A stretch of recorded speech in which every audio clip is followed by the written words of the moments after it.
श्री स्वामी समर्थ. मी वर्षा. योगांजन चॅनलवर तुमचं स्वागत आहे. चॅनलवर नवीन असाल तर चॅनलला सबस्क्राईब नक्की करा. आज आपण पाहणार आहोत कौटुंबिक न्यायालयातील वादाचे खटले हाताळणाऱ्या न्यायाधीशांनी दिलेले 10 सल्ले. नंबर 1. तुमच्याबरोबर एकाच घरात राहण्यासाठी मुलगा व सुनेला प्रोत्साहन देऊ नका. उलट त्यांनी नवे घर घेऊन त्या ठिकाणी राहायला जाण्याची सूचना करा. वेगळे घर घेणे शक्य नसेल तर अगदी त्यांनी भाड्याने घर घ्यावे.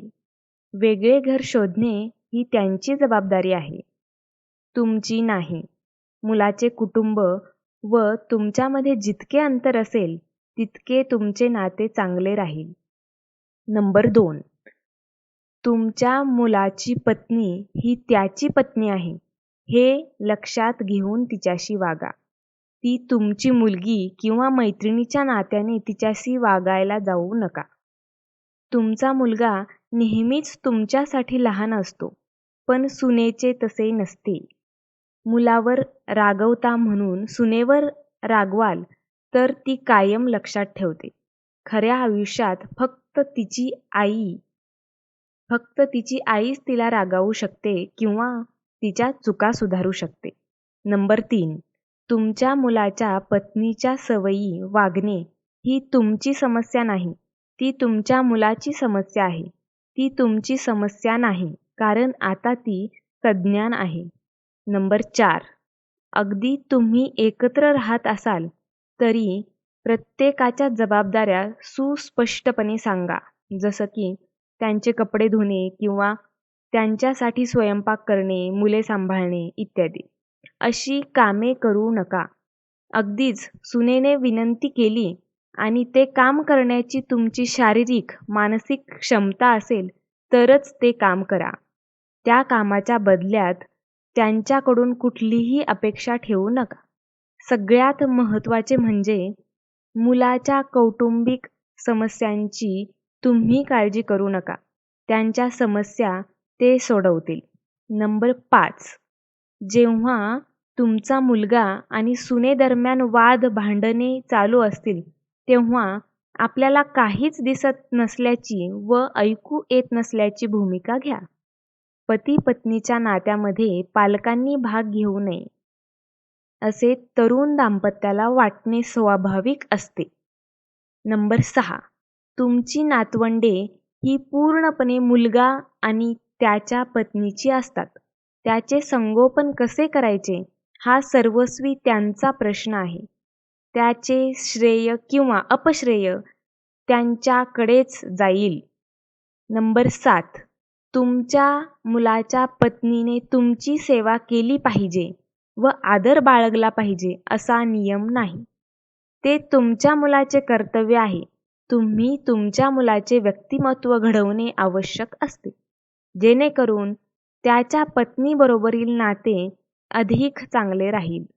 नंबर 8. निवृत्तीनंतरच्या आयुष्याचे योग्य नियोजन करा.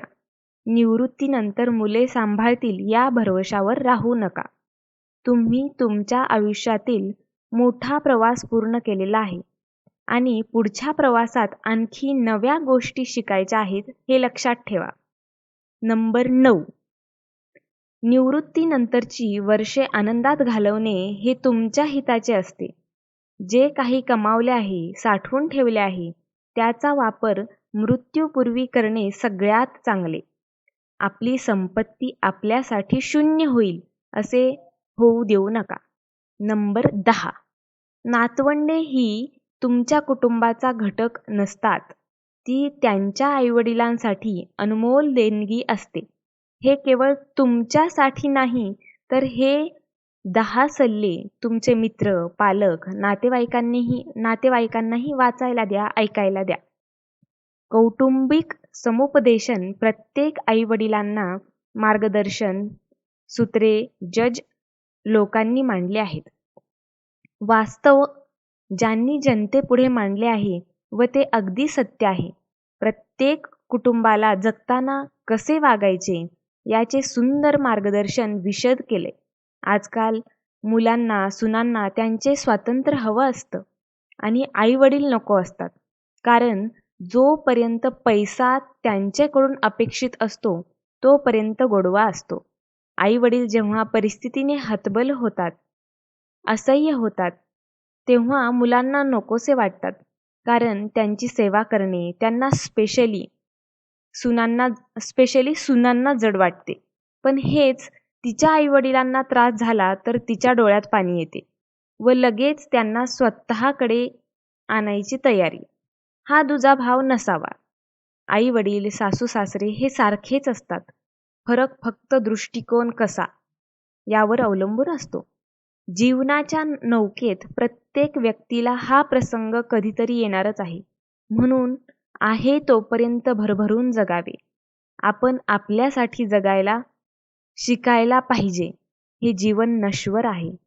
कधी बोलवणं येईल सांगता येत नाही. एक्झिट कॉल आला की कोणीही तुम्हाला थांबवू शकत नाही. सारं काही इथेच सोडून जावं लागतं. खाली हाताने माणूस जन्माला येतो आणि जाताना पण खाली हातानेच. मग कसला वृथा अभिमान बाळगायचा? पैसा, अडका, शोहरत, जमीन, जुमला, उंची कपडे, गाडी, बंगले, संपत्ती हे एक मृगजळाचा भास राहून जाते. अतृप्तपणे सारं इथेच सोडून जावं लागतं. याचा पश्चाताप जरूर होतो. पण शेवटी प्रारब्ध हे कुणालाच चुकले नाहीत. म्हणून ठेविले अनंते तैसेची राहावे, चित्ती असू द्यावे समाधान. आपणास मनापासून ज्यांना हा व्हिडिओ पाठवावासा वाटतो त्यांना जरूर पाठवा. आणि हा व्हिडिओ ऐकल्याबद्दल खूप खूप धन्यवाद. व्हिडिओला एक लाईक, शेअर आणि सबस्क्राईब नक्की करा. श्री स्वामी समर्थ.